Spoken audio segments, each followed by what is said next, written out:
Oh, we've got to fight.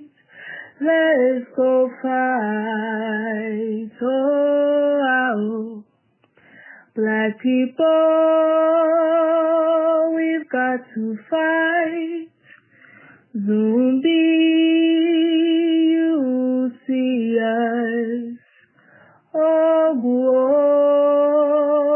we've got to fight. Let's go fight. Oh, Black people, we've got to fight.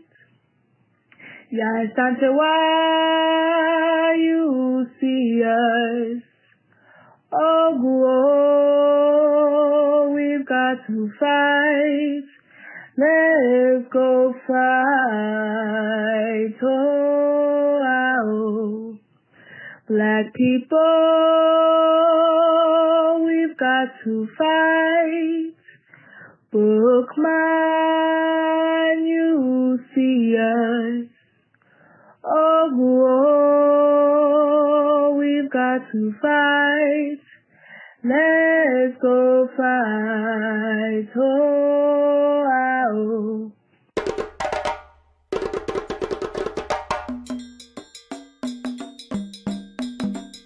we have to have the courage to construct our own reality. And that's what Garvey was talking about. Because he said he looked around, he didn't see what he thought should be there, and so what did he do? He didn't get depressed about it. He didn't get defeated about it. He said, I'm going to build the government that we need to have. Ooh, where do you get that kind of boldness from? So we got to go all the way back to Garvey, who said he would come again. He said he would be here with us, no matter how long it took. And I'm telling you that the way he comes back is in our work. Not honoring him in words, pomp and all of that stuff, but honoring him through doing what he did. How many of us have the courage to do that? The man took on the world for us and in our name. And then we come to Sodai.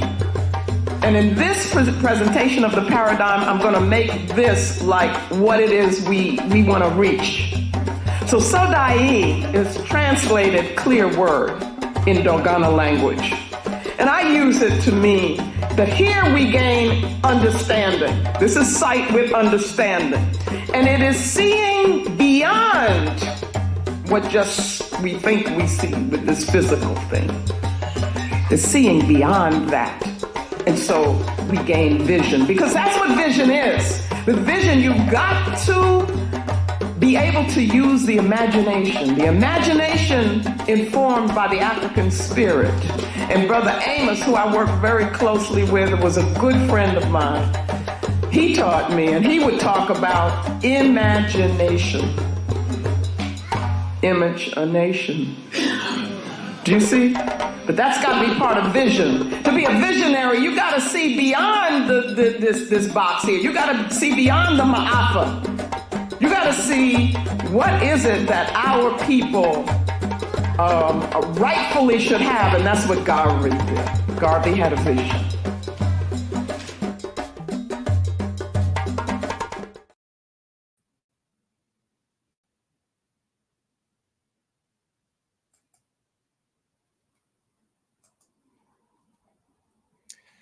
Tendai Wadi, Tendai Wadi, Tendai Wadi. Garvey lives, Garvey lives, Garvey lives. Medai lives, Medai lives, Medai lives. Greetings, sisters and brothers, in the most precious, powerful, and bountiful name of our motherland, Alkebu-Lan, in the spirits of our most gracious ancestors, and in a prayer for oneness, hope, and prosperity for all African people upon the face of Mother Earth. Rumbiza Kudamaraya Africa, to the creator of Africa be the glory. Sisters and brothers, we give thanks for you to join us again this evening for another Medai session. Actually, we just stepped out of the Medai season, but we've got an epilogue to the Medai season just outside Medai, sisters and brothers, with a very special presentation this evening, again about the legacy of the most eminent prophet and king, His Excellency Marcus Medai Garvey, and the UNIA'S of the world. Very special guest who's going to be joining us very shortly, sisters and brothers. So we hope you've joined us previously for our different Medai sessions. Last Medai for our wonderful and powerful Sister Sheila Brown. We hope you joined us for our session with Sister Tyreen Wright on the legacy of Booker T. Washington. We hope you joined us on the 17th of Medai Day for the drums of Medai. We hope you joined us for the opening ceremony on the 4th of Medai as well. We hope you've been joining us every Kujugulia evening, Monday evening, on galaxyafiri.net for the Africa Speaks with Alkebu-Lan show, dealing with the Medai and different aspects of the Medai legacy all throughout the 8th month of the year, which we have reclaimed as Medai, no longer August, because we are children of Medai, not children of Augustus Caesar, sisters and brothers. Now we are into the month of Asajafo, after the legacy of the Asajafo Kwame Nkrumah. We know was also a child of Marcus Medai Garvey, sisters and brothers, so we give thanks and praises for that as well. As you know, today's session is on the impact of the UNIA'S on the Spanish-speaking world. We've got an expert to do with that, sisters and brothers. We need to be familiar with all aspects of the Garvey legacy. Because of the limitations of language, sometimes we don't know what happened outside the English-speaking world, but we do know the legacy was rich, it was broad, it was vast, and our guest is going to go into that deeply, sisters and brothers, this evening. So let me just let you know a little bit about our guest this evening before he comes and joins us. Dr. Abuy Nfubea was born in Equatorial Guinea. He's a journalist, a writer, a political analyst, editor, lecturer, and Pan-African activist. He's a co-founder of the Spanish section of the Black Panther Party and the 4th Garveyist International. He's an expert in Afro-descendant geopolitics. He's a researcher at the Carlos III University and professor at the Marcus Garvey University. He received his PhD from the Bolivian Indigenous University. He's the director of Uhuru Africa TV, the Pan-Africanist Media Network. He's also involved in the Association of Black Journalists in Europe, Black Power Media Atlanta correspondent, author of numerous works on Guinea, Pan-Africanism, feminism, Malcolm X, migration, Black Power, and decolonization. According to Angela Davis, he's responsible for the rise and resurrection of Garveyism in Latin America. He's the founder of the Malcolm Garvey University, disciple of Prophet Leader Mbandaka, Umali Eshitela, Akenyeri Umoja, Umfoso Arcelin, Lamin Sagna, Marcelino Bonjale, Mbolo Etofili. He's an expert of hip-hop and reggae music. He appears in the lyrics of artists like Pablo Hassel, Mr. O, and other rappers like Rigo. He's currently writing a political biography about Mama Winnie Nomzamo Madikizela Mandela. So that's our guest, sisters and brothers, our beloved brother Abuy Nfubea. He is a beloved brother and an insightful brother, and we're going to bring him to the stage right now, sisters and brothers, to let you drink from his wellspring of knowledge and insight. Sisters and brothers, let's bring our brother forward right now. Greetings, Brother Abuy. Welcome. It's good to see you, my brother. Good to see you as always. Yes, go ahead. Yeah, so it's just lovely to hear you. When we spoke last week, we said we have to try and extend the Medai season so we can get in this very important message. I mean, I think it's so important that these aspects of the legacy of the Garvey movement, which we have to honestly say just fall outside the remit of the English-speaking world, so we don't know about it And I think it's important that ones like yourself are reaching out to share this legacy so we can really drink from that wellspring. And also as a basis for making those links with the Spanish-speaking Pan-African world as well. I know you've been a big advocate for that as well. Not allowing the languages, especially European ones, to divide us, to separate us, to ensure that we come together as Pan-Africanists like yourself. And obviously, it does take multilingual brothers like yourselves to lead that charge, and this is exactly what you're doing in the spirit of Marcus Garvey, because for those who didn't know, we do know that the official journal of the UNIA'S, the Negro World, was published in English, Spanish, and French. So they were clear at the time that it was important to reach out to different aspects of the African world. And I think Brother Abuy is one of those warriors in that tradition, speaking out in different languages to ensure that we are familiar and acquainted with the fullness of the legacy. Yes, my brother, it's a very honor to me be here in this show. You know that you read my biography. Bodelidum Bandaka was one of the most inspiration I had in my life. As another people that you mentioned, the first time I went to England, I was 18, teenagers. So it was the first time I hear the message of Brother Bandaka, and this group they call Soul to Soul. You remember? Yes. Jesse D, Karen Wheeler, and the whole posse. Yeah. So I don't have dreadlocks, but Brother Bandaka is still making dreadlocks for people. So that is very important to recognize this man and his wife for their long work they do for that people like me be here and others. You know, because as my mother used to say, you don't gonna learn be black in the university.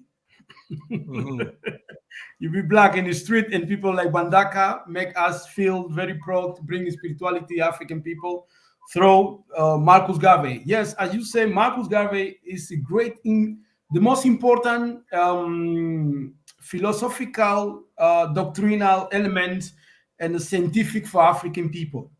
I'm very proud to be in this show because we are close the Mosiah Mounts in.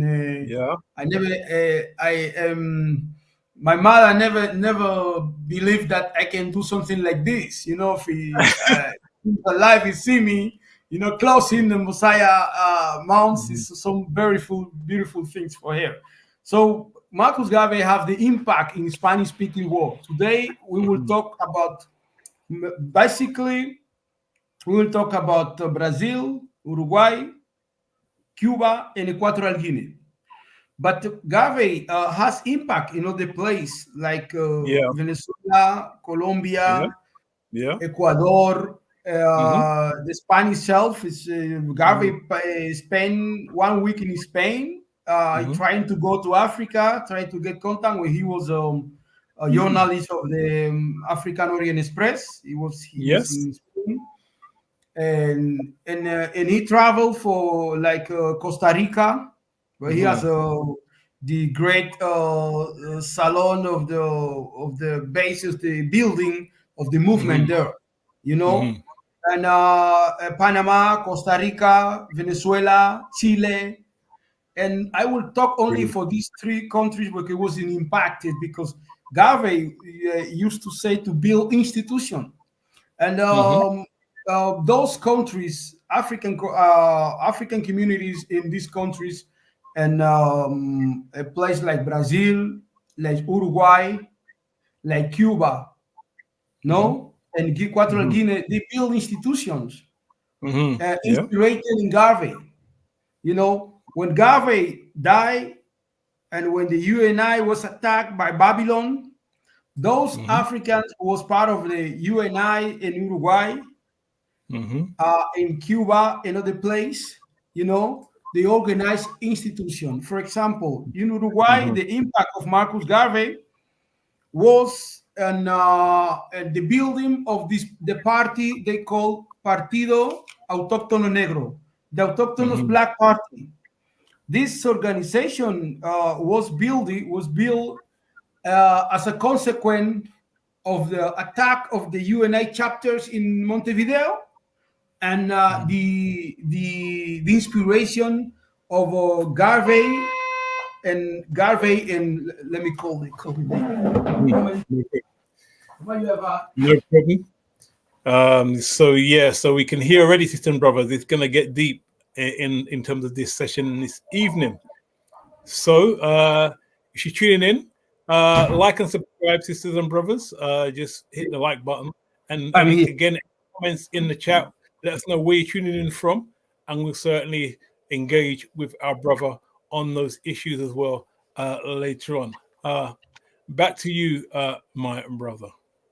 Okay, I told we was talking Uruguay, then the PAN, Autochthonous Black Party. It was founded in it was founded 1 year after the biggest UNI convention in Harlem. Right. You know, it was founded by Elmo Cabral, Ventura Barrios, Pilar Barrios, Salvador Bertarvide. They started with the journalists, with the journal, with the magazines. This magazine is called Nuestra Raza. So, but it sounds like you're starting to go into the presentation. So if you're going to do that, let me just stand back and let you take the stage and go forward, because I think we just want to be sit back and just take in, sisters and brothers as well. Get your laptops out or your notebooks and take notes, because there's going to be a lot of information. You can hear already our brothers ready to go. And there's one question I do want to ask, but I'm going to ask it later on, about an aspect, a country you haven't mentioned just yet, and we're going to look at the history there. You know, let me mention it now, just so you can think about it later on. You mentioned a lot of countries, especially in Central and South America. You didn't mention Argentina, so let me leave that there. We'll come back to that. I'm sorry.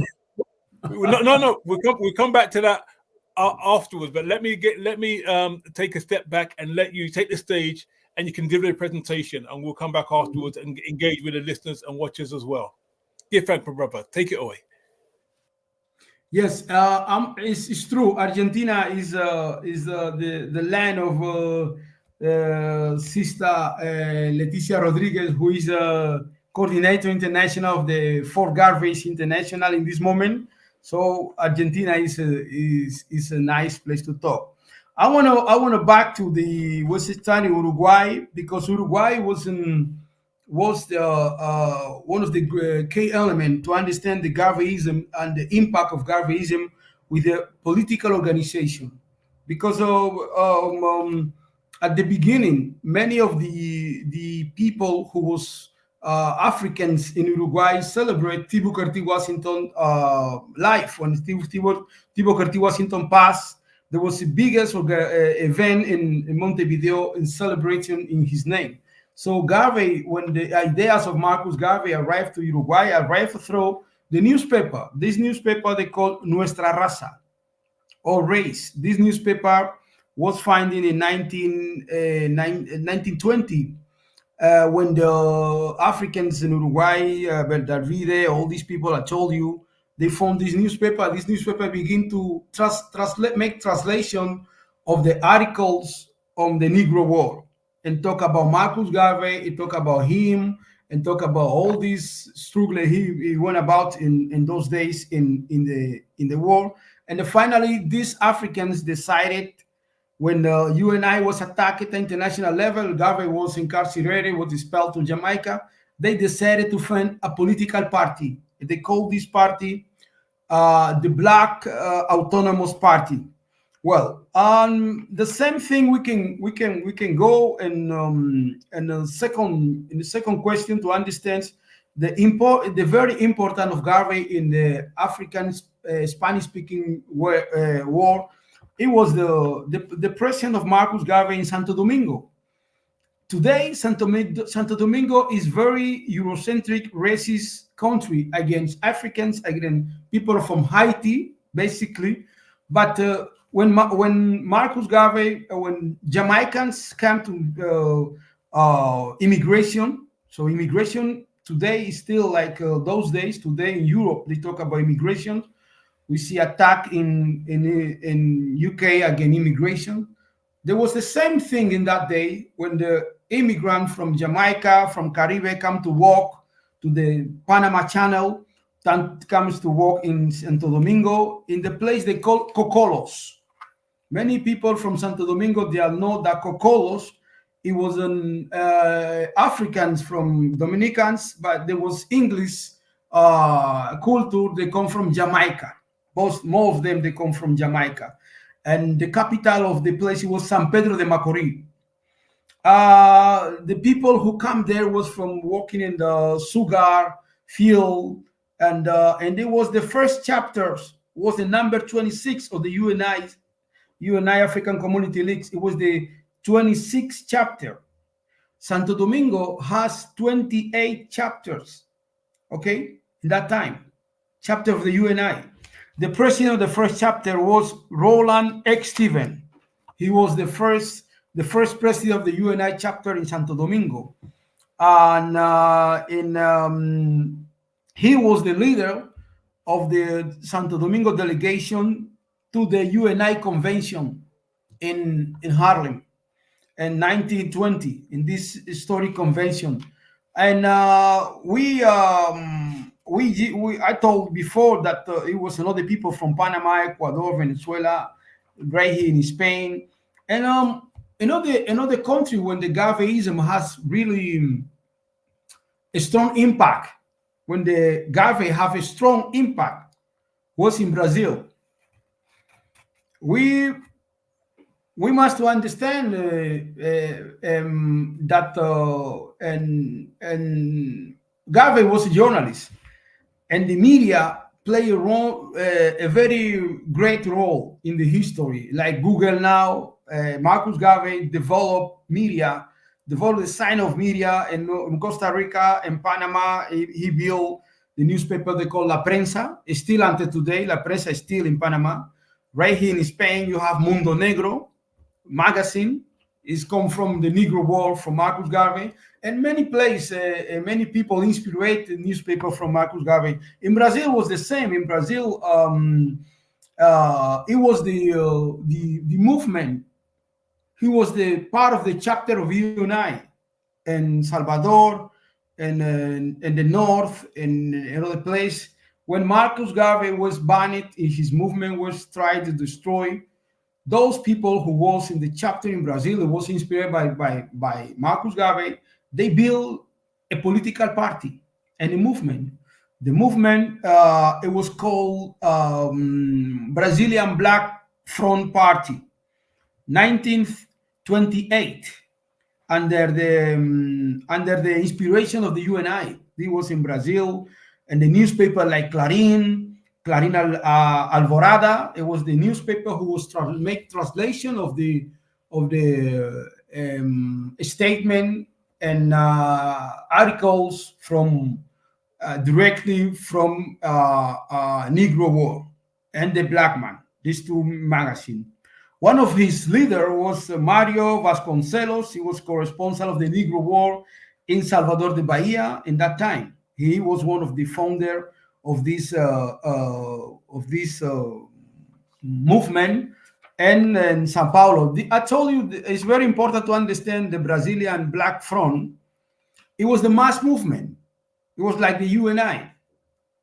It was not coffee groups like Dubois, William Dubois, people like this who talk the 10th talent. No, it was the mass movement. It was the working class movement. It was the African in Sao Paulo, in Rio, in Salvador, and this black front developed to the MNU, the Black Movement Unified, and then it developed to the Quilombo X and Campaña Reaja with Hamilton Borges and Andrea Beatriz and Leon Zumbi and others today. So the flag of Marcus Garvey was always in many of the church and many of the activists with the Brazilian was doing and in those times. So we must to see the legacy of Marcus Garvey in one point. Point number one, organizations. political organization. So that was the legacy of Bapa Marcus Garvey to this African-speaking world, because the white supremacy of these countries tried to destroy this organization, to get people disorganized, and bring Africans to the white left, make the integration, all these things. Now, those groups have the capacity in those days to build parties. Uruguay, Partido Autóctono Negro. Brazil, Frente Negro Brasileño, Partido. And we go into the third country, Cuba. Cuba have more than 38 chapters. 38 chapters, Cuba. And you must understand that the condition in Cuba, those big reception on Garveyism was because it was three dimensions of the context in Cuba. First of all, in 98, Africans built Partido Independiente de Color, Independent Color Party. And the government massacred this party, killed more than 20,000 people who was member of this party, because this party win the first round of the election. In the second round, the government began to kill Africans in Cuba. That's why when Marcus Garvey arrived, those people who was part of this movement, they see Marcus Garvey like the Redentor, the man who was waiting, because they killed the leaders of this party. It was Estenos. Estenos was cutting like animal, he put in the street by the government.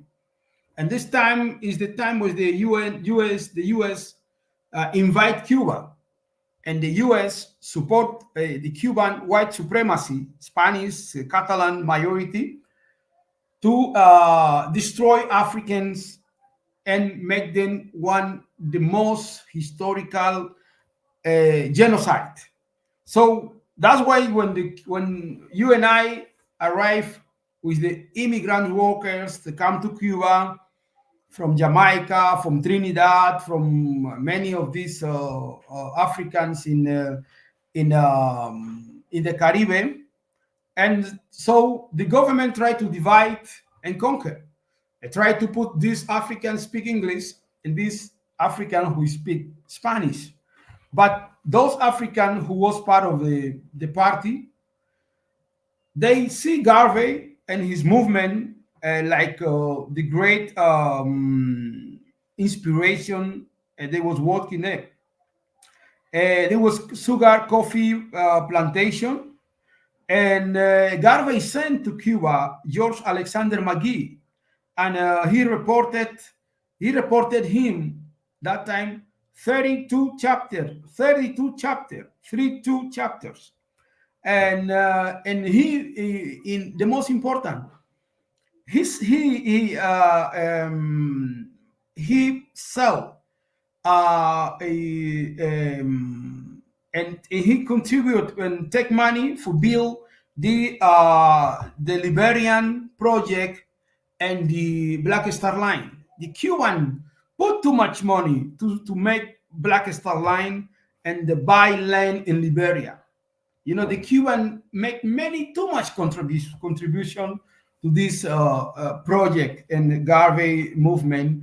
And finally, in 1921, Garvey visited Cuba personally, and he went with his minister of the international affairs in the UNIA, like Harriet Vinton Davis and John Sidney Barney.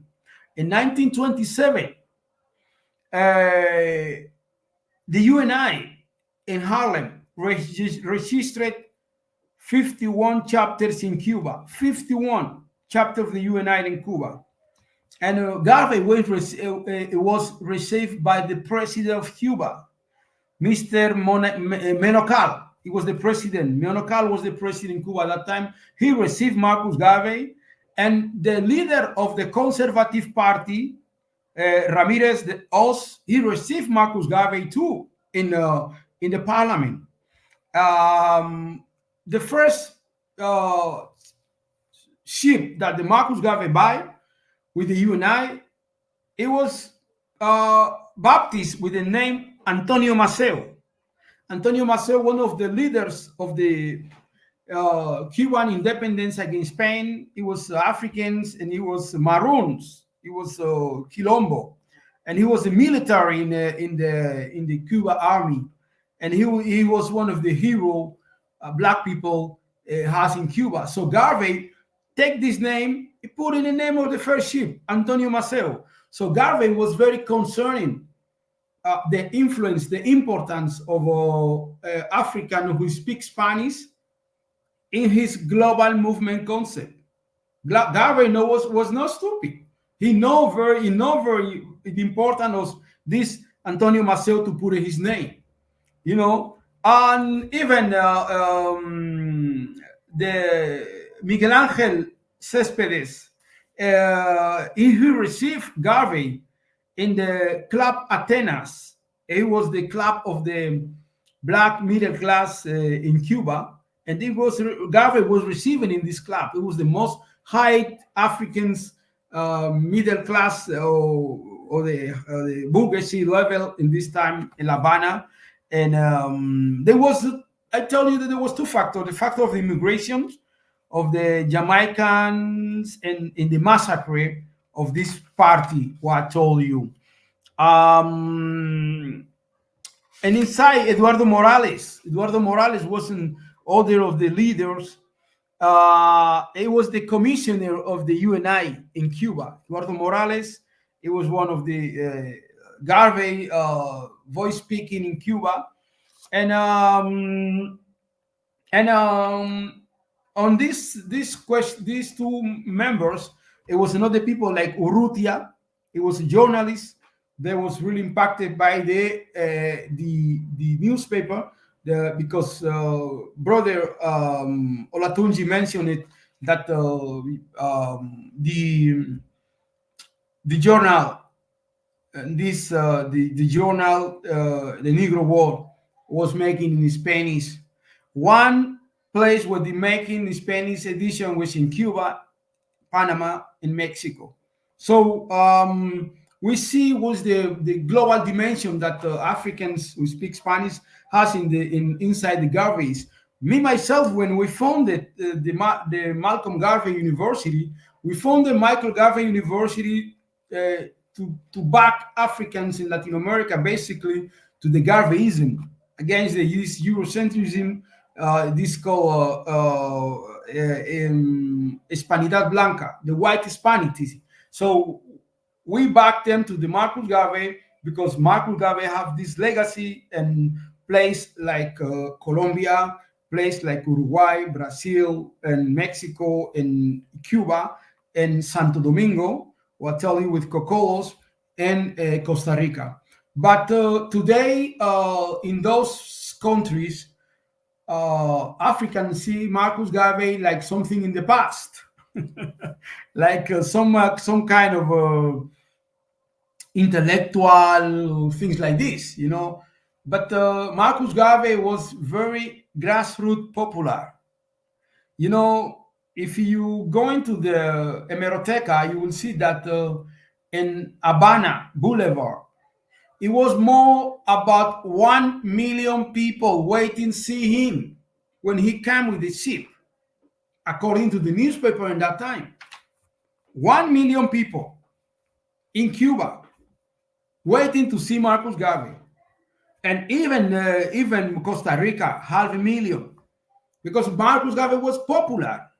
It was a grassroots popular. It was no Negroes, African Negroes with the doctorate or things like this, or, you know, minister. No, it was very popular between the grassroots Africans, between the Africans and with the idea with the emancipation, with the idea with the self-determination. Some Africans speak English. When they talk about slavery, they talk you about the films like Django, focuses in the U.S. But what about Colombia, Ecuador, Venezuela, Cuba? When slavery of Africans, it was more than the US, because the African population who speak Spanish is 200 million.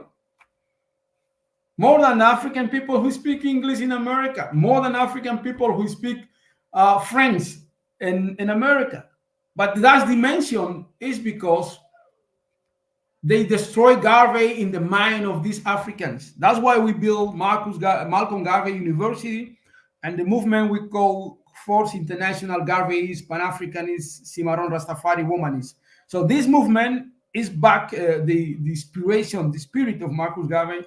And I remember when Tony Martin talked in this conference organized by Alkebu-Lan in London, and other people who was very impacted by Marcus Garvey, like Malia Sitela, the great man of Malia Sitela, African People's Socialist Party. Other people like Malcolm X, but we talk always on Marcus Garvey in the past. We said that Nelson Mandela was inspired by him, Kwame Nkrumah, and others, Jomo Kenyatta. But in the present, in African-speaking countries, we have this too much people was influenced and impacted by Marcus Garvey today. And the problem we have is a narrative, because we have black elite, very colonized, who control universities, control the media, control the narrative. Today we have right here in Spain, maybe you listen about what Vinicius said about racism in Spain. They want to kill brother Vinicius. They want to hang him up. They want to lynch him in the media because Africans attempt to see a left master. You don't gonna kill me. I'm Garvey's, because Vinicius' mother is member of the Garvey's movement in Brazil. That's why you see the attitude of the brother. The brother have a Phil Negro Garvey's attitude. So this movement continues. One of the last country I'm gonna talk, so we can come to the discussion and the question, is Equatorial Guinea. I born in Equatorial Guinea. It's a small country in the middle of Africa. It was a Spanish colony. Spain took 300 years ago Equatorial Guinea to get a slave to Colombia, to Cuba, and Argentina. So Equatorial Guinea was one of the places that the impact of Garveyism, it was so important, because the first man who broke this idea was the man we call brother. He was a pastor, Ebiabi Kenge. Ebiabi Kenge was the Benga tribe in Equatorial Guinea, and he was sent in to study as a pastor, Presbyterian pastor, to the US in the last century, and he met in Ebiabi Kenge. He went to Philadelphia to study, and at the time when he was in Philadelphia, he was contact with the Back to Africa movement. And Back to Africa movement, it was one of the great movement in the rise of Garveyism in the history, and in Pan-Africanism, and revolutionary Pan-Africanism. So Ebiabi Kenge, it was from Benga in 1865, and he wrote a book, Costumbres Bengas y los Pueblos Cercanos. And when he went to US to study, he met Martin Delany, Paul Coffey, Alexander Crummell, Henry Sylvester Williams, and Edward Blayden. There was pastor like him. And when he back to Guinea, he began to preach people some of these ideas of these people I told you.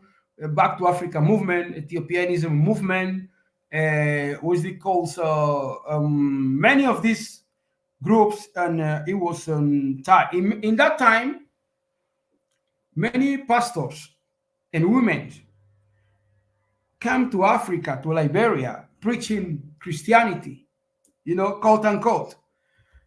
And some of these people are going to Equatorial Guinea from Liberia, went to Equatorial Guinea, preaching, building things. You know that the capital of Gabon, Libreville, was founded by those people who back to Africa as Libreville, like Freetown in France, Libreville, Freetown. And when many of these slaves went there to be free, because everybody went there to be free. So Ebiabi Kenge begin to preach, begin to talk about what's going on in between Africans. I want to read you something. Ebiabi Kenge said, clear. It's time that the black man themselves should promote their own business to be self-sufficient and not depend on white. And those who were well off gain self-determination from emotional and economical independence. This is Ebiabi Kenge. Ebiabi Kenge talked all these things, and he preached the church. He founded the church. It was the guy who founded the church in Equatorial Guinea. The begins the Phillies Church, like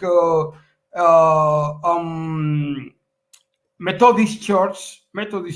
He founded the Methodist Church, and he founded the Presbyterian Church in Corisco, Guinea Equatorial. It's an island in Guinea Equatorial. So he began to preach this church. This church translated to Fernando Po, and then to Bibiyin Bijabijan. So all this in Guinea Equatorial, and the church was bringing people from Sierra Leone, Liberia, the Creoles, they call in Guinea, and who have connection in Liberia, in London, in Jamaica. Those people has this capacity to arrive to Guinea and make this kind of actions in all this kind of stuff. So when Ethiopia was invited by the fascist Mussolini, thousands of people from Jamaica and Caribbean going voluntary to fight. Some Africans came to fight in Spain against Franco dictatorship, but other Africans went to fight. He died in Ethiopia, with His Imperial Majesty Haile Selassie. So this situation will make that many of these people come back, were Jamaicans who come back to the struggle, stop in Equatorial Guinea before they went to the ship, another place. And this is things like it's very important to understand, because this was something that they were impacted in Equatorial Guinea, because Equatorial Guinea was Spanish colonized, and those Jamaicans come from Ethiopia. They're gonna politicize black people in terms of the flag, in terms of the UNI, in terms of the propaganda, in terms of the self-determination and anti-colonial movement. So many people see the relationship between Africans in terms of liberation from Africa to America. But we have another one from America to Africa. You understand? That is the case of these Jamaicans who come from Ethiopia. They want to go back home, and they stop in Santa Isabel, Fernando Po, 1 week, 1 month, to get cheap to back to Jamaica.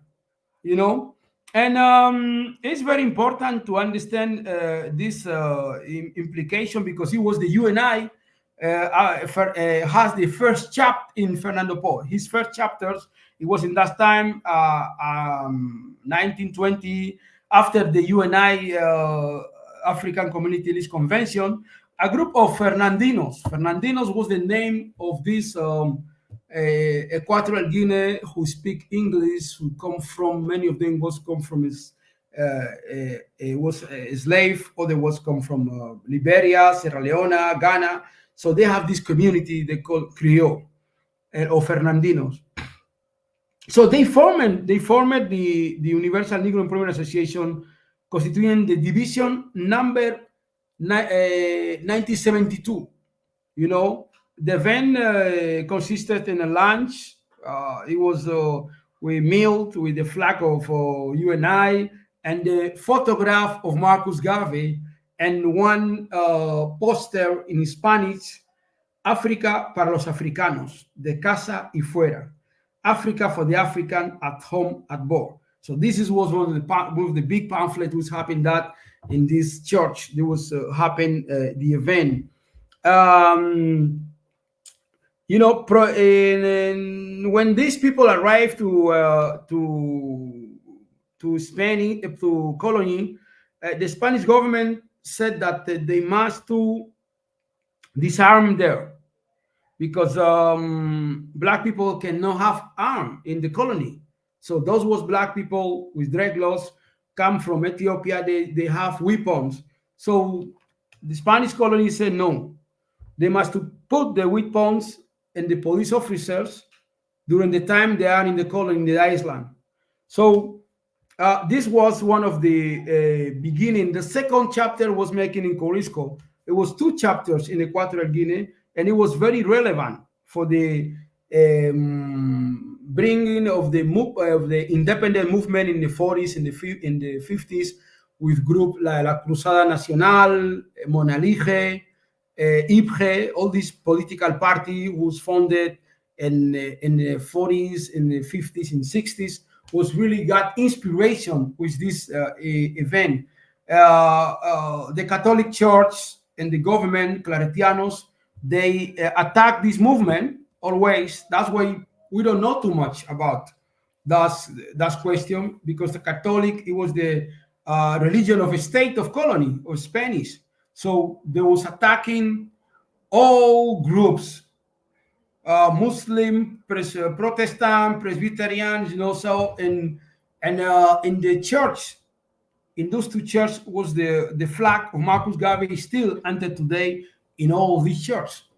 And people believe that it's God who bring this flag. No, it's Marcus Garvey to bring the flag. So sometimes we have this kind of discussion with my fellow brothers, Africans, on that. You know, and I want to say that as close Garvey come to stepping on African physically, set foot on African soil was when he was in Spain in 1912. But even today, the song and hymn of Presbyterian Church in Corisco, Equatorial Guinea, still sing the same song. Oh, Garvey, son of Solomon, you have come home and taken us to the Creator. Oh, Garvey, hijo de Salomón, tú has venido a casa para llevarnos al Creador. So this song is still singing in this church and on today. But the neocolonial system and dictatorship in Equatorial Guinea and other part of Africa destroy this narrative of Garveyism, and they try to present Garveyism like a crazy man who, you know, things like this, you know. But this is the history of we know in Garveyism and today. Even and we have people in Guinea like the influence of Garveyism in people like El Pastor Miongo, José Nzwengue Osa, Santiago Inestrosa Bejoli, Juan Mvemba, Gustavo Mvela Beyogi, Eduardo Bodipo Malumba, and the most important of the people is Enenge Anboyedi. He lives in the U.S. Is one of they have more information about the church, because the Garvey movement in Equatorial Guinea was united with his church, with these ideas, with the revolutionary ideas, with Ebiabi Kenge, who was the man who broke this context. Okay, and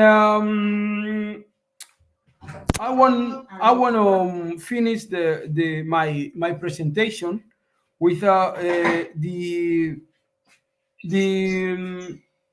question bring in the spirit of a Rastafarian, because Rastafarians and is not Rastafarian is not a context. Let me see. It's not a context. So, yes, I said that when we see Rastafarian, we see Rastafarian linking with Jamaica, with things like this kind of propaganda. But the Rastafarians who come to Guinea in the beginning of the century, in the 20s and the 30s, they broke the question of the African must to wake up, you must to wake up, you must to wake up, you must to make revolution. You want to expel this slave master from your side. That's why we have this impact of Marcus Garvey in Equatorial Guinea, because groups like IPRE, Idea Popular de Guinea Equatorial, founded by Clemente Ateba, it was deeply influenced by Garveyism, because Nkrumah was influenced by Garveyism. So this influence is still in Equatorial Guinea until today. And even many of the people who founded the Fourth Garvey's International, who was member of the Fourth Garvey's International, like Ondo Angono, Baldu Lumumba, Mbolo, Mbabike, authors, they was the people from Equatorial Guinea. So they have this influence of Marcus Garvey through what we understand as Equatorial Guinea. Well, this is the presentation. I'm waiting for the question and about this legacy. I think the legacy of the Africans who speak Spanish is in both sides, in Africa, in Caribbean, Latin America, and Europe. We must basically stop with this English colonization of Garveyism. Garveyism is universal Negro. He said universal. He didn't say local. He said universal. You understand? So when he put a name with his girlfriends, please help me, Ami Aswood, they say universal. So these kind of actions that when you send something in Spanish on Marcus Garvey, people tell me translate. Why translate?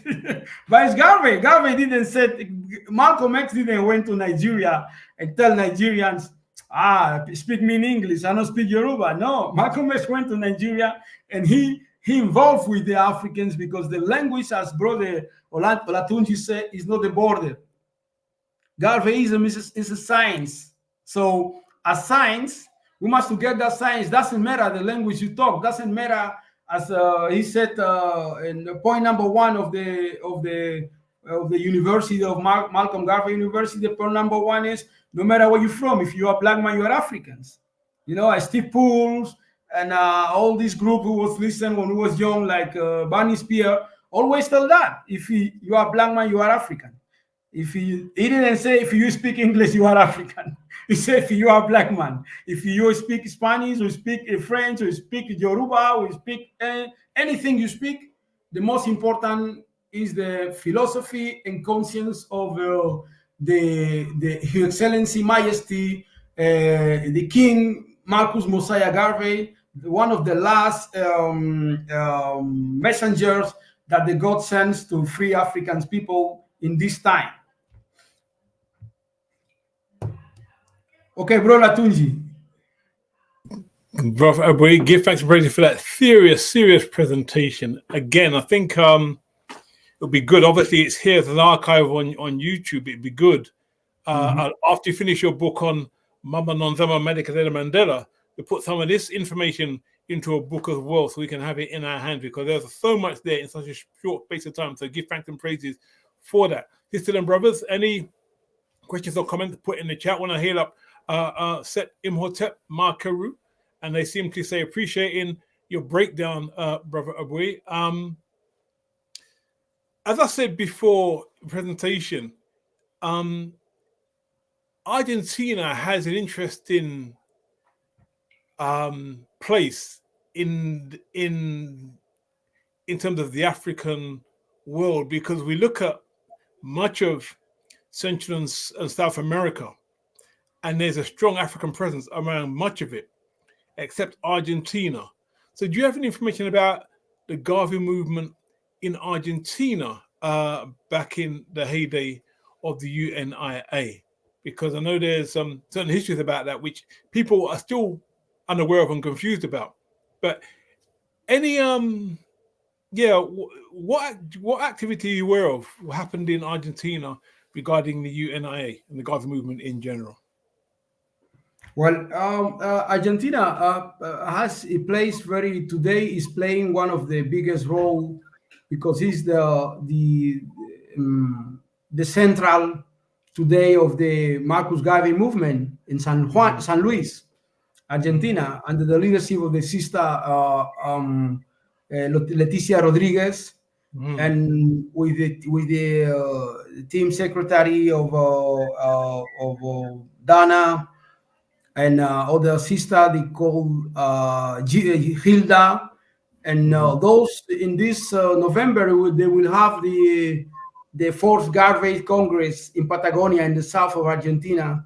And in the 30s, Argentina was very important because it was the port.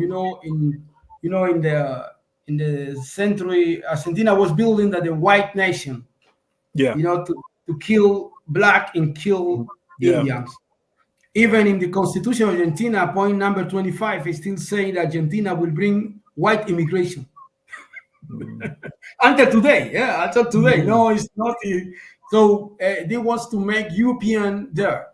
And in order to do that, they need to destroy and finish, or whiteness or invisibilize Africans' history, bringing Italian, immigrant, European immigrant, to whiteness, everything, to eat spaghetti, things like this. You make this kind of European vision, like they make in South Africa, like they make in Australia. It was the same project, Australia, South Africa, and in Argentina, to make the whiteness. In order to that, they must to kill 1,000 millions of Africans, to send them to war, to kill them but African was always resistance. Women's and now in the 80s, even during the last dictatorship, Africans began to back to their Africanity. Because black people in the Caribbean, in Latin America, you have these degradations. They call colorismo, or they call pigmentocratic. You are black, but you're not Africans. Understand? So you have that is back in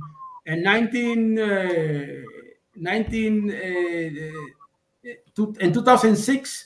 There was the founded in Buenos Aires, the Pan-African Garvey movement. The founder of the organizations then moved to San Luis. They have a headquarters in San Luis, and they are making activities. And one of the professors of the Malcolm Garvey University, they are Argentinians. They are Colombians, like Fidel Juez, like other sister. They are Lydia Obiang from Equatorial Guinea. Many sisters there from Argentina, from Peru, that they come to study and know the very important of Marcus Garvey and the conscience of black people, because you can fight at black, it's good, but if you don't have the ideology, scientific ideology of Marcus Garvey, you have a problem, because you will fight for. I told them we are not fight against racism. Mm-hmm. We fight for black power because we follow Marcus Garvey. Yeah. But you have, in the Spanish-speaking world, racism, racismo in the morning, racismo in the night, racismo in the evening. So that means that African people, they don't have any capacity of organization because they're talking about racism. And Marcus Garvey teaches us that the racism is the ideology of the oppressor. It's not my ideology. You understand? Yeah. So yeah, that's problem. We Yeah. have this problem too much because Very important. because you have this discussion. For example, now I told you we are talking here in Spain with brother Vinicius, who played in Real Madrid. Yeah. Spanish government want to hang up him, the journalist, and the newspaper and the radio, because he said that Spain is a racist country, and if he's still doing this racist, must to remove the World Cup from Spain. Oh my God. Ku Klux Klan, police, military, all the white supremacy gangs going up against the brother. Any newspaper, and you see, and what Vinicius said, is the same thing Garvey said when Garvey arrived to US, and he said that they're killing black people. So Garvey said, the question of the racism as black ideology is a fool, because we need to get power. We need black power. Kwame Ture said black power, and Hugh Newton said the black power. The power is the capacity to ability to define in matter. So power, black power, not racism to morning, racism today, racism, because he lost the split the capacity of the community to get power. And I remember when Brother Bandaka spoke during with the Black People Day of Actions. It was 2012 maybe. And he spoke very clear on that we're doing and what we are not doing. Clearly, we must to defend us from racist attack. But this is not the epistemology and the doctrine of the black movement of the African liberation, and even if you want, we can back to the Barney Spear music when he's played that too. So Black Uhuru, all this group that we know that they introduced us in the science of Garveyism. Yeah, indeed.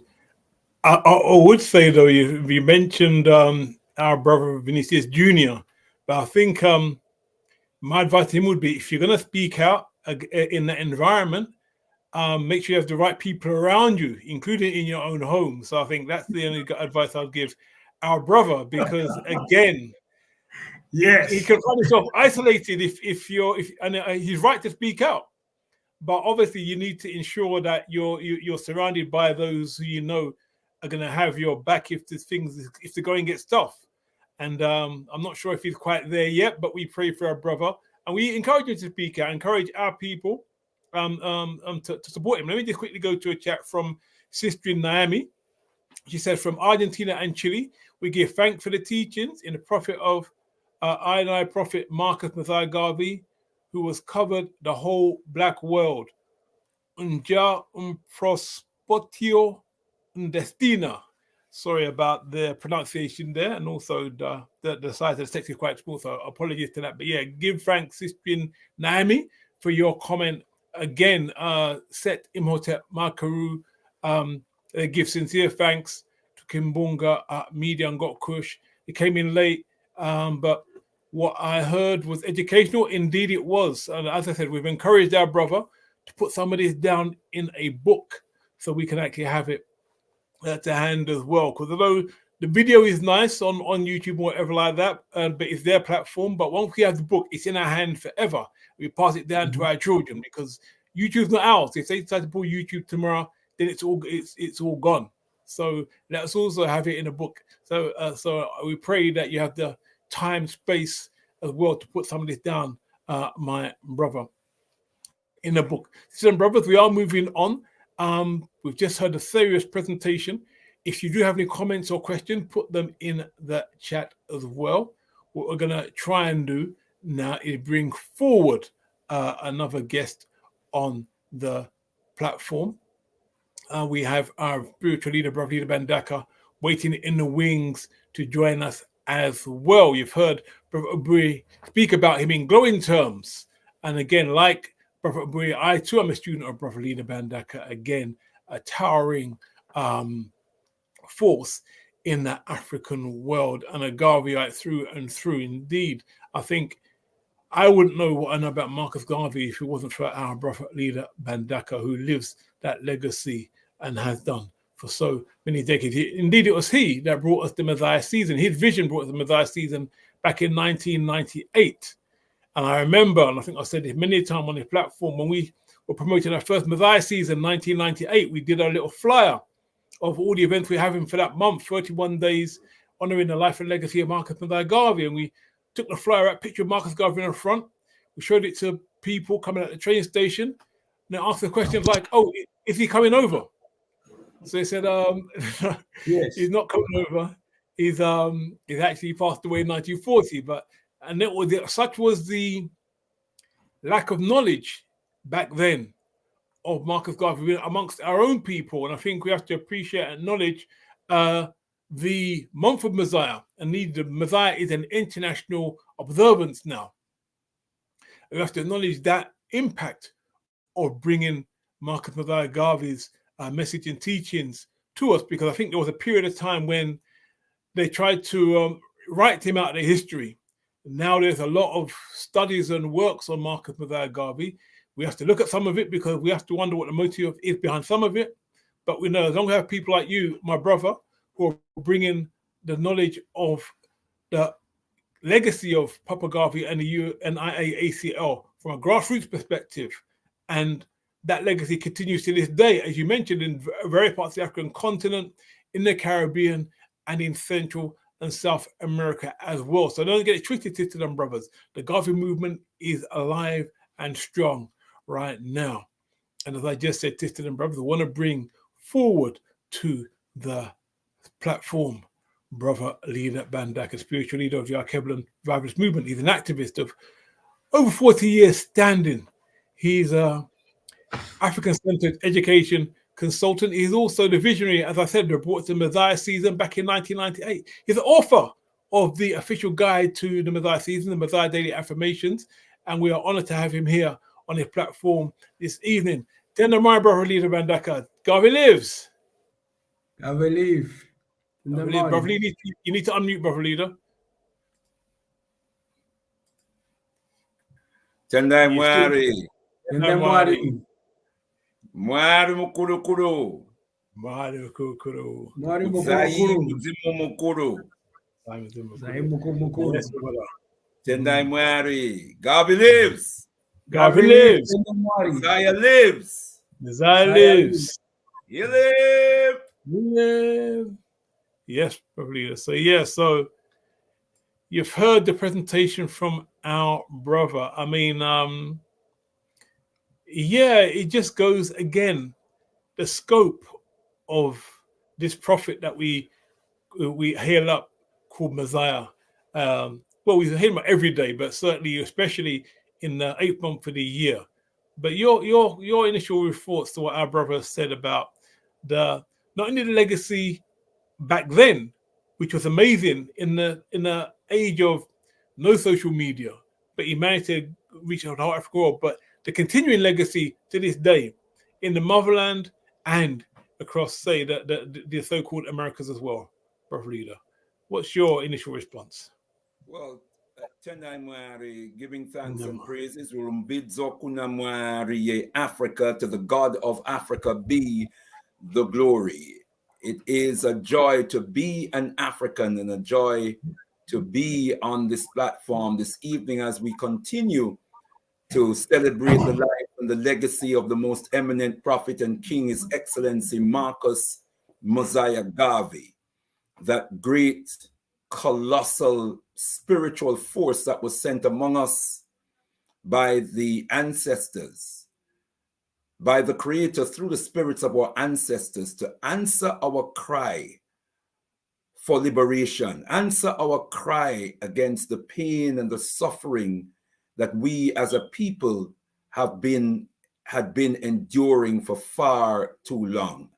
And what a blessing it is to have our brother Abuy with us this evening, our brother who loves our people so much and loves Papa Garvey in the way we in the Alkebu-Lan revivalist movement just absolutely adore Papa Garvey because of the power of love that he extended to us throughout the world.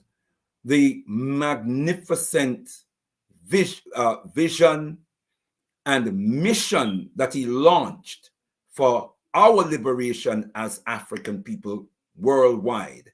And we give thanks and we give praises to the Creator and the ancestors for Brother Mbui and the Uhuru Africa TV and all of the organizations and groups and the many ones and ones who work with him to strengthen their contribution to the fight for our people's total liberation. Unfortunately, I missed some of our brother's presentation at the very beginning of it, and also I had some challenges with the internet, so I missed some bits and pieces of our brother's presentation. But that which I was fortunate to hear was indeed a robust advocacy of the legacy of Papa Garvey. Our brother demonstrated his knowledge and understanding of Papa Garvey, his work, his sacrifice, the depth and the breadth of his legacy, and how in particular it impacted on the Spanish-speaking African world. And that is so, so important. Indeed, the organ of the UNIA'S, the Universal Negro Improvements Association and African Communities League, its main newspaper, the Negro World, as we know, and our brother probably said that the newspaper was published not only in English, but also in Spanish and French. And so that is just one of, a myriad of evidence to demonstrate that Papa Garvey's vision was to mobilize and organize the entire African world. Indeed, he said, if 400 million Africans could only get to know themselves, then in the next 24 hours, we would have a new race, a new nation, an empire resurrected. His vision was to reach every single African on the planet. Whatever colonial language was stuffed in our mouths, Papa Garvey was there to wake up the African spirit that transcends colonial languages. Papa Garvey understand that we were one people from one source. And Papa Garvey wanted to mold us in such a way that we emerge from the inspiration of Papa Garvey with one mind, one heart, one spirit, and one vision and mission. And our brother represented that so well this evening in the message that he has delivered. And Tatenda, muchas gracias, my dear brother. I hope my pronunciation is good. Muchas gracias for the excellent message that you brought to us this evening, and the passion with which you spoke so eloquently and with so much depth of knowledge and information about the legacy of Marcus Messiah Garvey. You've lifted our spirit this evening and give us an even greater depth of understanding as an African who speaks Spanish. It is good to know from the mouth of an African, even though you are speaking in English, so we can understand. But as an African who speaks Spanish fluently, you can speak to us directly and give us an insight into the impact that Papa Garvey had on the Spanish-speaking world. I know you spoke about Cuba and its impact on Cuba. And you mentioned the 51 branches.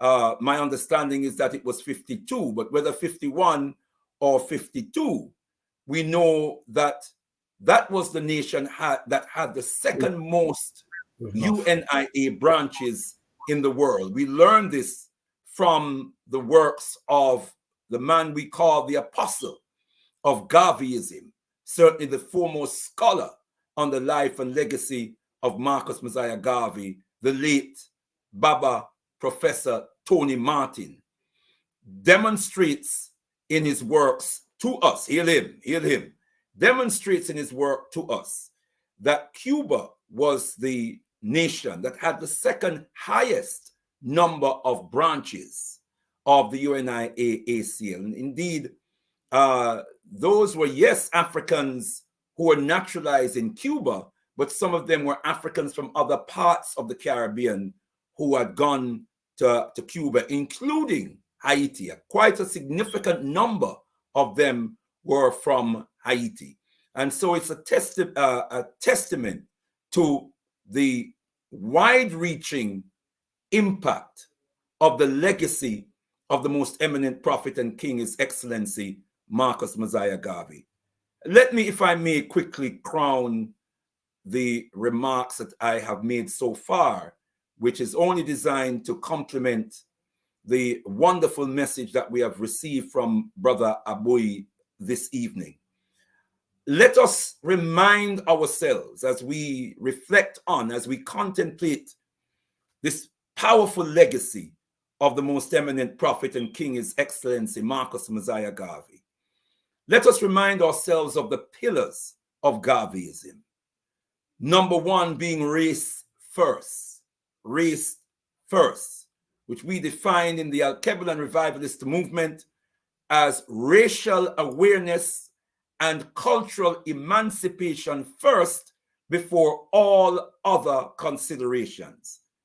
Papa Garvey says, in a world of wolves, one should go armed, and the most powerful defensive weapon within reach of African people is the practice of race first in all parts of the world. Papa Garvey says, put your race first, like all other races do. That is the spirit I'm hearing from Brother Mbuyi this evening. And whenever I have heard him, he understands the principle of race first.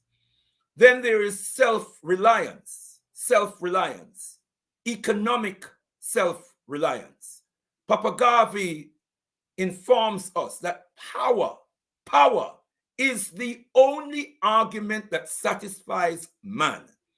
Except the individual, the nation, the race has power that is exclusive, that individual, nation, or race will be bound by the will of others who possess these great qualifications. Papa Garvey says the African must get power of every kind, power in science, power in industry, power in education, power in politics, that kind of power that will stand out so that other races and nations will see, if not feel. We in the Alkebu-Lan revivalist movement say, power is the capacity to effect your will. Let me say it again. Power is the capacity to effect your will. Well, what is will? Will is the determination to be that which Mwari, the Creator, created us to be. So if we have the power to exercise our will, to effect our will, we have power. But that power comes only through unity. Through unity is our strength. So we must unite in this fight for liberation. And that is what defeats us. Disunity is alongside disorganization, are our greatest enemies as African people. We are too disunited and too disorganized. This is why Papa Garba says, unite, organize now or perish. Now, very quickly, I want to talk about the third pillar. I will leave the fourth. I'll just quickly mention the fourth, but let me just talk about the third pillar, which is nationhood or nation building. Papa Garba says no race is free until it has a nation of its own system of government, and its own order of society. And he urges us to never give up that idea.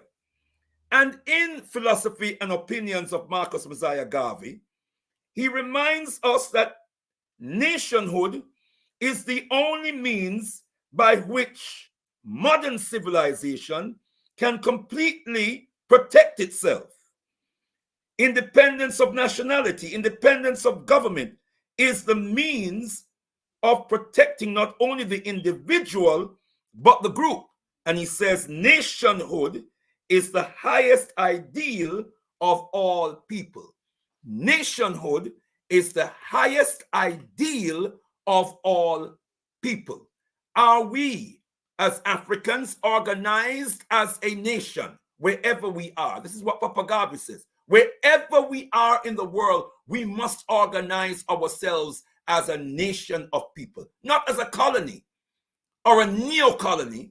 We don't have nations in Africa. We have neo-colonies. There is a difference. A nation is a sovereign entity.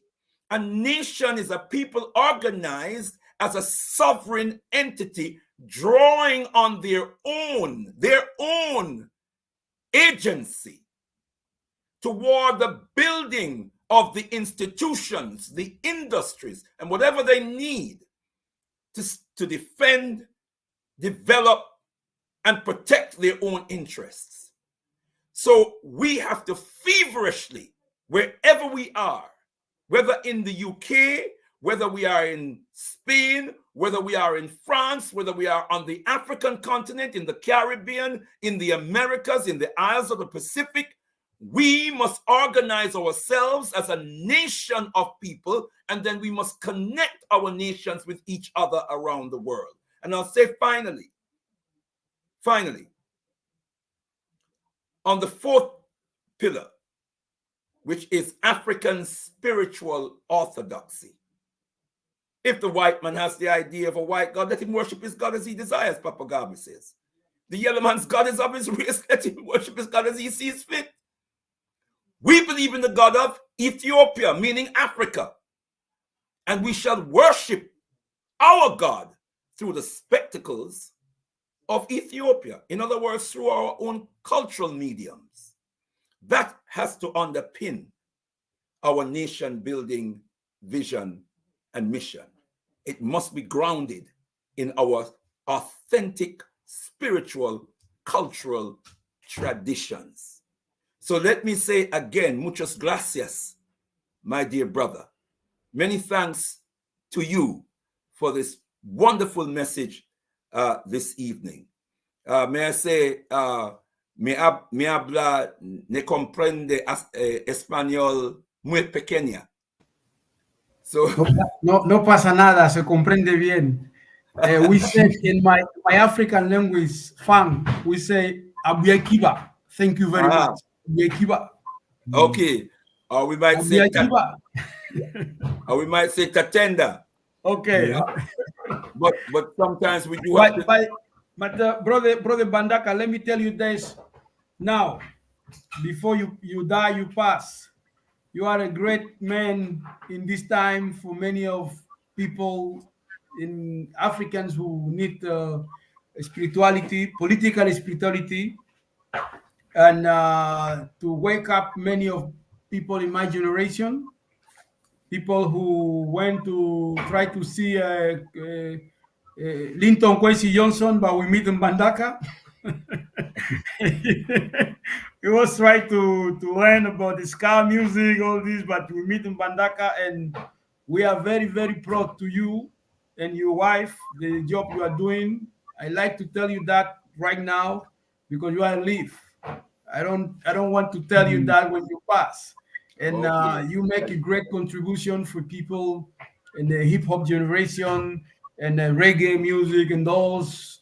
You take many things going on, put it in one direction that we really need. And I remember that I spoke about that with Runoko, when Runoko passed, and about the job that you doing in terms of Garveyism, in terms of Papa Garvey, because we have many Dubois enemies here around around us, and we need people like you carrying the flag of Marcus Garvey to Africa. So my brother Biakiba, Biakiba, right? Akiba, I thank you. Yeah. We said Tatenda. Tatenda. Medasi Papa. Many thanks to you, my dear brother, for your kind and loving words. Okay. We hear the calling of Muzimu Mukuru, our ancestors. They have called us to a task in the moment, in the now.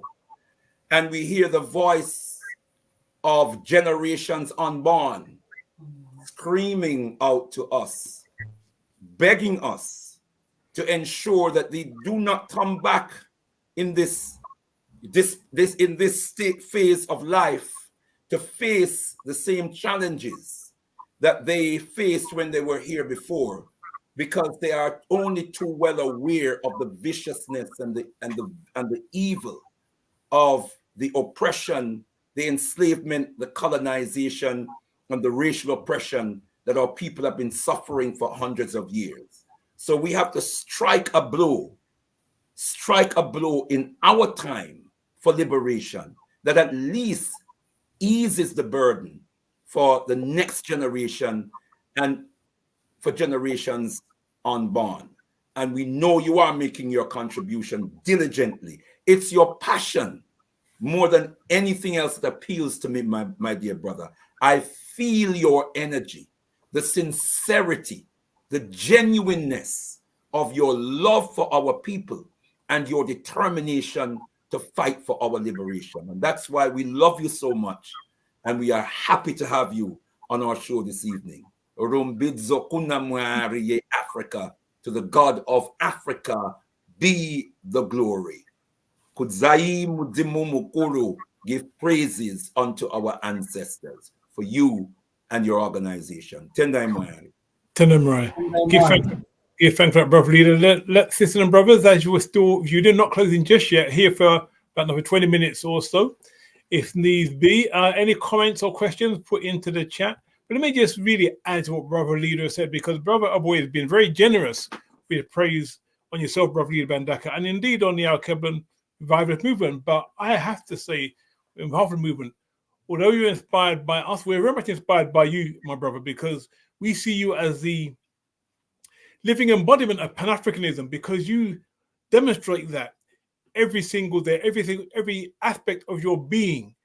You don't simply think about or write about or talk about Pan-Africanism, you manifest it, and you're always reaching out across the African world. Africa's every corner of the globe you're reaching out to, and that's inspirational to us as well. So like Brother Leader said, we're honored to have you on this platform in this Messiah season, extended Messiah season, indeed, my brother. So yeah, so let you be in no doubt how much you inspire us as well. So anytime you reach out, we certainly are ready to answer and respond to that call. But sisters and brothers, let just remind you, any comments you want to put in the chat any questions for our brother? Very deep, very impactful presentation about the legacy of Garveyism in well, in a sense, it wasn't just the Spanish speaking, because he mentioned Brazil as well, so also the Spanish and Portuguese speaking world. So the African world, I suppose we could say the non-English speaking world, really.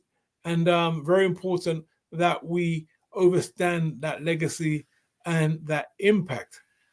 But Brother Abuy, don't if you want to respond to anything that Brother Leader has just said as well, please, this is your opportunity.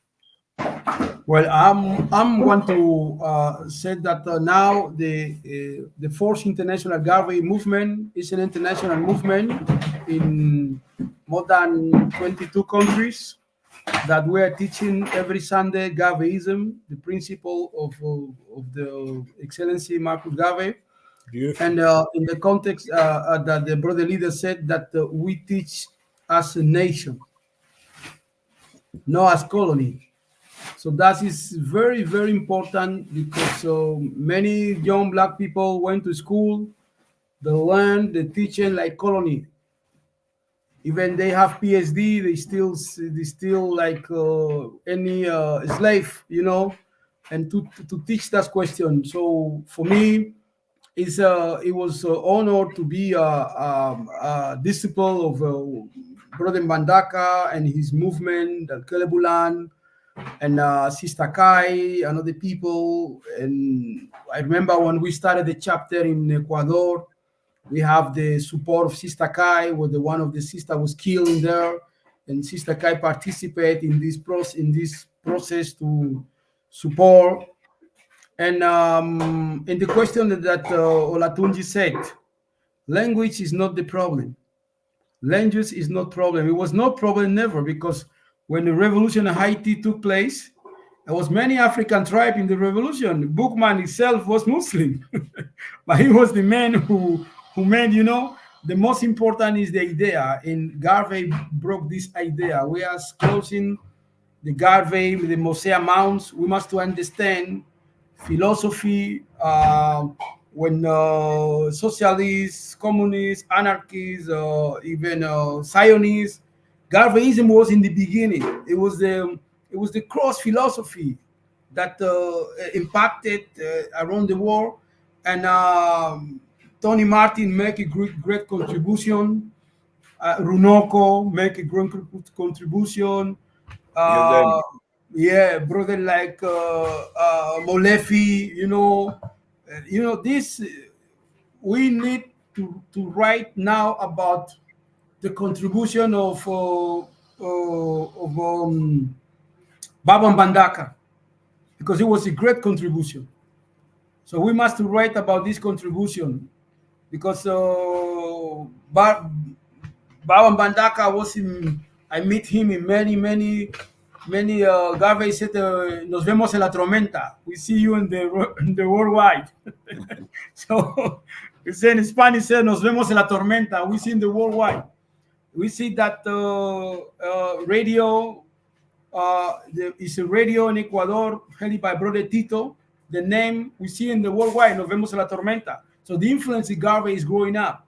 Colombia with Brother Mbolo Tofili, and others who built the Garvey's schools in Cali in 1989 with Sister and other people. So what we are doing now, what we need to do now is write your experience, your contribution. People like Glenn Watson of the GAC, people like Brother Mbandaka, we must to write the experience, because the youth who's coming is only consume the narrative of the white supremacy, the narrative of the Negro colonial, African Negro, those, you know, all these people. And in order to defend Baba Marcus Garvey, I think Brother Mbandaka is make the highest contribution in this moment, because we are not talking only intellectual or academical people. We are talking people who feel spiritual or Garvey spirituality, the same spirit of Garvey in today. So and make them practice between the own people in the own community. So the next point, the next step is write about Brother Mandaka. We must write him about this. This, you remember that I was in the Black People Day of Action. So I remember this in this park, public park, before the march started. I remember brothers spoke there and give people electricity and give people very powerful electricity to march, you know. And I was influenced. This day influenced me because we was doing Columbus Day march, and we brought Brother Budilaria. Yes. Yeah, we brought him here, and this kind of experience that we feel in the Black People Day of Actions, you know, the place with going Bandaka, things. That is the way you can translate other people, and you can get forced to do the job. And when I remember when we called the Marcus Garvey conference during the pandemic, Brother Bandaka was closed the conference. I remember he was one of the speakers and closed the conference. So all these experience is like if Brother Bandaka is a white man, they give a Nobel Prize. But he's an African. We see all this experience, and people, in humble people like me, to know this experience in my life, make me to do what many branches I built in Colombia, in Venezuela, in Ecuador, in Spain, in Equatorial Guinea. It was people like these people, like this man, to influence many of us, and to do what we're doing. We didn't learn in school. We didn't learn in university. We didn't learn in high school. We learned through people like this who influence us. So I'm very, very appreciated your words, Brother Bandaka, because you dedicate your life to make this job.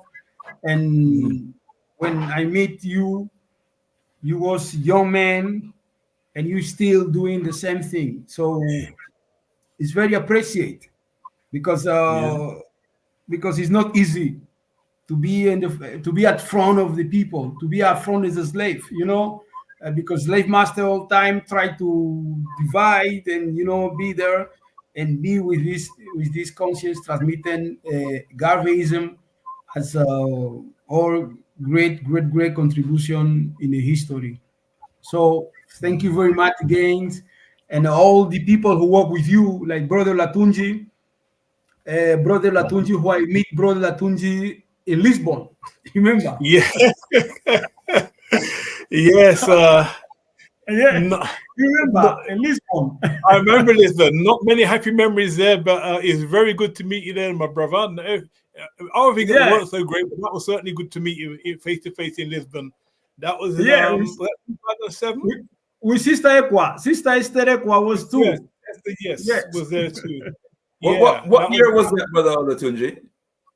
2007. 2007, I think it was. 2007, 2006. Yeah, and that was at the so-called EU-AU summit in Lisbon. So with Gaddafi. Yes.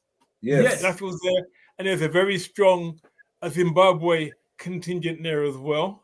We was covering the conference that time for West Africa Radio and the Whirlwind newspaper, and very interesting. A lot of British intelligence was in a place as well, as I found out to my cost. But we roll with those punches. And a certain member of Parliament named Kate Howie as well. Yes, very much so. Causing much mischief. Yes. Yeah. But you know, she was there on behalf of British intelligence. The British intelligence, indeed. Just going to quickly hail up Brother Norman Richmond, checking in from Toronto. Hail up Brother Norman. Give thanks for joining us. Want to hail up as well our beloved brother, Chief Fode Mansorai. UNIA ACL RC 2020, as well as the Black Star Action Network. Logging in from Freetown, Sierra Leone. So I want to hear you up for the so can't hear you without hearing up Sister Kenya as well. Hear you both for the work you're doing. We're talking about living Garveyism, sisters and brothers, and it's manifested here. Brother Abuy here on the platform, and people like Chief for the Sister Kenya as well, all the work they are doing. So healing all of you up, sisters and brothers. Anyone want to make any more questions, put them in the chat. We can speak to our brother while we have him here with us. But this is important work, sisters and brothers. Simple as you take it, there is a lot of what going on in the African world. And Brother Abuy is talking about the teaching they're doing every module, every Sunday. 22 countries around the world linking up to teach Garveyism. So we have to look at that kind of work. Garvey lives! Garvey lives! Messiah lives! So we give thanks to First Family Africans only. Greetings, Fambu, as well. So yes, we do have to just hail up the family. The work is living, sisters and brothers. Brother just said Garvey lives, Messiah lives, and indeed we hear Chief for the echoing that sentiment right here and now on this platform. This is the work, sisters and brothers. This is the work. And so a lot of people, hey, Brother Minister from UNIA London, I believe that Brother Minister Malak, I'm assuming this is a young, powerful warrior in our midst as well. Love these brief comments. The launch of the Pan-African People's Parliament earlier in Messiah. Powerful young brother, powerful, fearless warrior. Yes, this is the caliber we have, sisters and brothers, moving around the whirlwind, as our beloved Baba Senghor would say. The blacktricity. That's right, kicking up a storm. As indeed the platform, the Kimbunga media, the whirlwind, sisters and brothers. So this is where we are. So let us move towards our close, sisters and brothers. I just want to go to Brother Abuy to say any closing comments you might have, just to tender. I want to thank you, Brother Abuy, just for reaching out to us. And from when we spoke, I said we have to get this message on the platform. We have to extend Messiah even for that purpose, just to make sure we got our sisters and brothers around the world got to hear this important message. And it was so said and so done. We're thankful for that. Let me just go over also to Brother Fode as well. It's a time for all genuine Garveyites to unify under one global program. It is, sisters and brothers. That is the program. So, but we have to acknowledge the work is going on. It's time to bring it all together, sisters and brothers. Time is now. So many of us are disillusioned. Don't be despondent, sisters and brothers. The work is going on. But once we link up those different elements to it under one global government, and activate fully the black print of the UNIA, sisters and brothers, then liberation will truly be at hand. So, Brother Abuy, over to you for any closing comments. Give thanks and praises. You need to unmute, Brother Abuy. Since 5 years ago, we have every Sunday to Malcolm Garvey School to work, and we have a student from all of the African-speaking world in Latin America. And in November, we are organized the conference on solidarity with the revolution in Africa in the Sahel. And this is a conference in solidarity with Sahel because what the Sahel is doing, it was the Baba Garvey said, one Africa, one nation. Yeah. Garvey said that one Africa, one nation, and the African people in Mali and Niger and Burkina Faso, they're making federations. As Baba Garvey said, the one Africa, one nation. We don't recognize the border of the enemy, the border of the slave master. We're going to unite. And those people, they are doing that. And as Brother Bandaka says, if you work as a nation, this must be the job we must do. And we are finished, as Brother Olatunji said, by a political biography of Mama Winnie Mandela. I saw the speech of the brother Mbandaka celebrating Mama Winnie Mandela. We know that Mama Winnie Mandela is the highest reference of the people like me, like in 80s, like Brother Mbandaka, like Olatunji, who was Free Mandela movement, and all these movement, and we must to keep this narrative of resistance with women's like Winnie Mandela, because Babylon want to destroy her in the mind of everybody, call them everything, insulting her, call them everything's against Mama Winnie Mandela, everybody, and they say that. So we are walking political biography that the people know what was important was Winnie Mandela in terms of the defeat apartheid and what's the reality of today in South Africa and the diaspora. We, the diaspora, contribute too much to defeat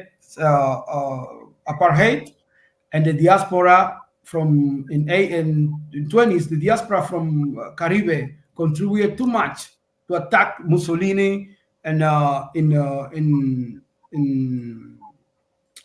Abyssinia, So that is the question we are doing now, and we are at the movement working in this way, and under the question always the vision and the conception of Garveyism. We can fight against racism, we can fight against all things happen, but we don't do that with Garveyism, with the philosophy, with spirit of Garveyism. We will have many problems that we can resolve in those days. And I want to thank Olatunji and the team, the media, because you understand that the media now, the narrative, the media is the weapons. Marcus Garvey demonstrated us that we must to fight with media. That's why he make a Negro Wall, the Black Man, all these media. If Marcus Garvey live today, maybe have a YouTube, But in that time was this, So we learn on that. Thank you very much. Muchísimas gracias. Aluma Ndachinosu, la lucha continúa. Struggle continues. Give thanks for that, Brother Abuy. Before I go to Brother, let me just hail up Brother Norman Richmond and hail up the UNIA'S in Louisiana. Now, let me just say about Louisiana, we know there's a strong, rich legacy of Garveyism in that part of the world. Remember that account from Queen Mother Moore. Yes. When the police wanted to prevent Garvey from speaking, and they succeeded for one night.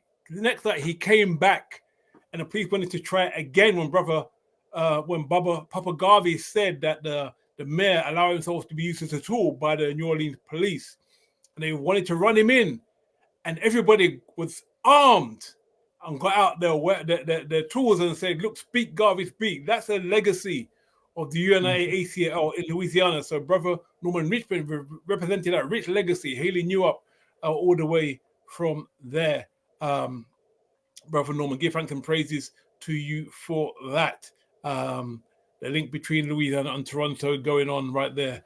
Brother Leader Mbandaka, it's to you then we go to your closing comments for this evening session. This is indeed the finale of the Medai season 62-64, 2024, for those of you on that Gregorian vibration. Sisters and brothers, Brother Leader, over to you for your closing comments. You need to unmute, Brother Leader.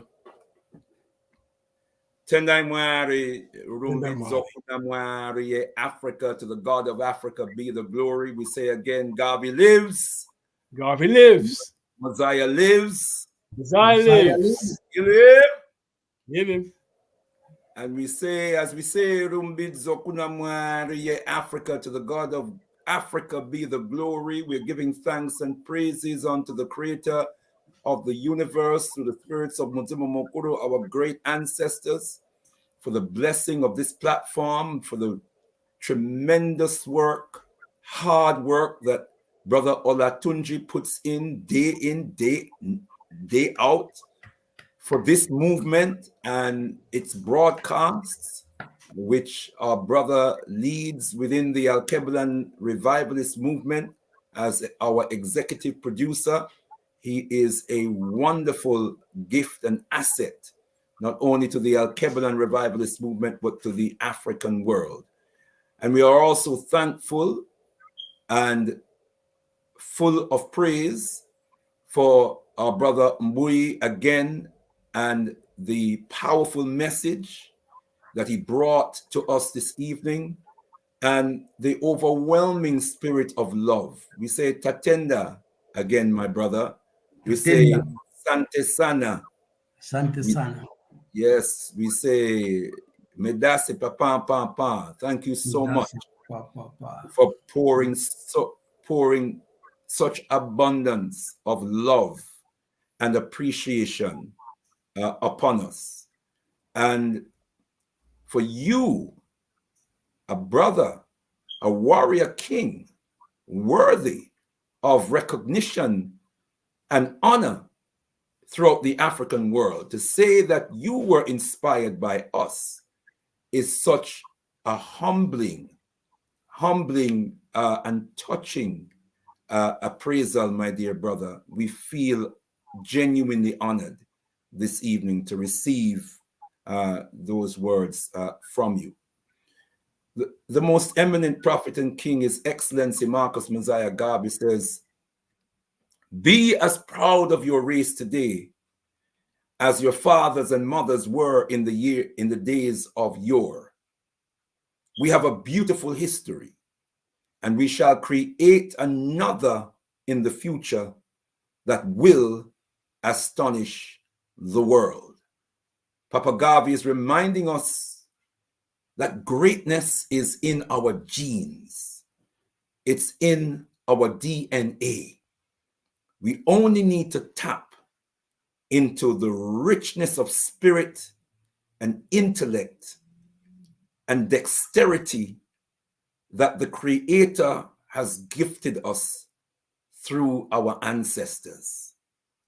And then we need to unite our forces so we can benefit from the synergy that a people gain through unity. That's what we need to do. Papa Garvey also says to us, the world today is indebted to us for the benefits of civilization.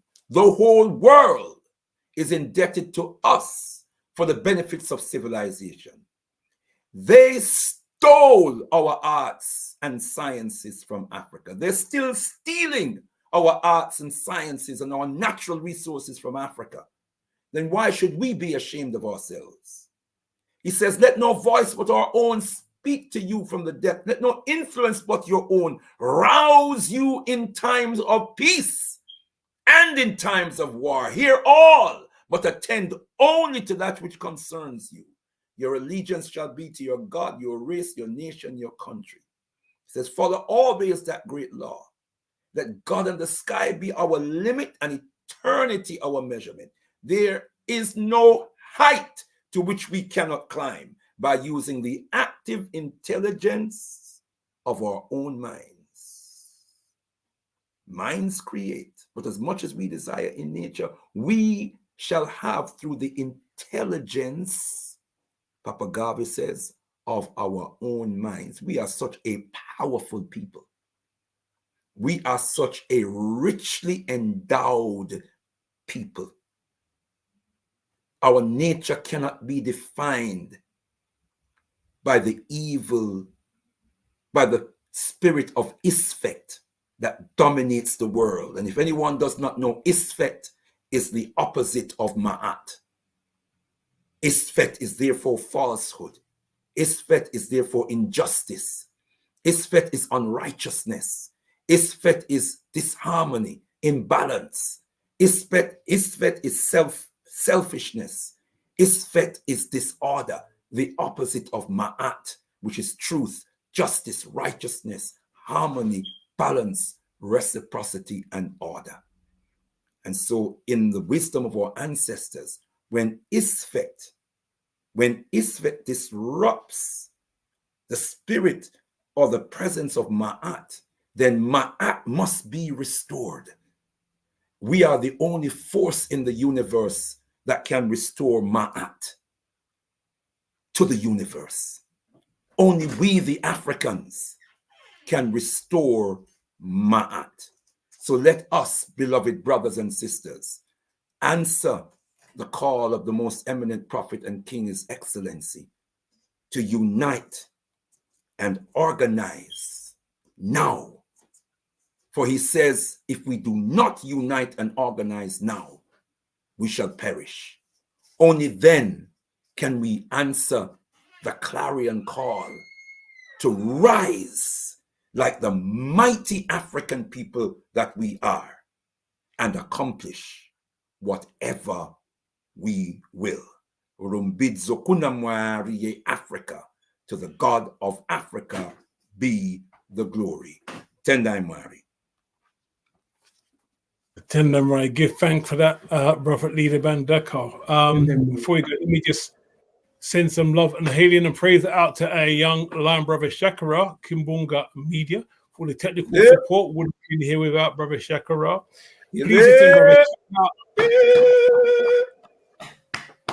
Check out all the content on Kimbunga Media that he's been putting out. Some serious stuff, especially a couple of days ago, the session on Carnival.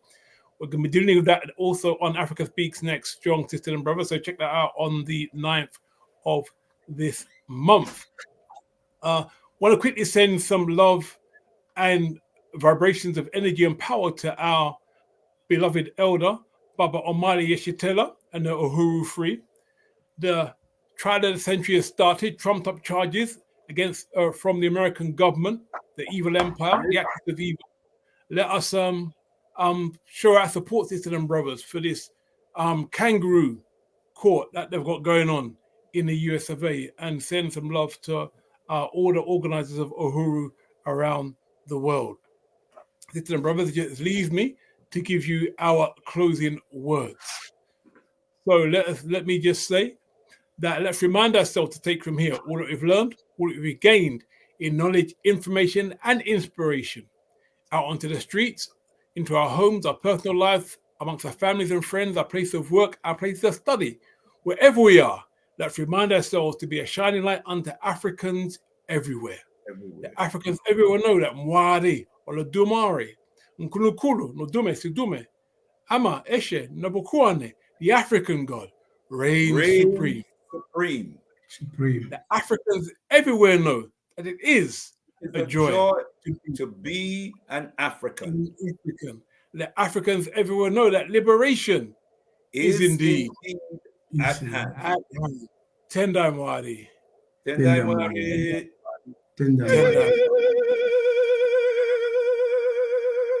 Garvey lives. Garvey lives. Garvey lives. Garvey lives.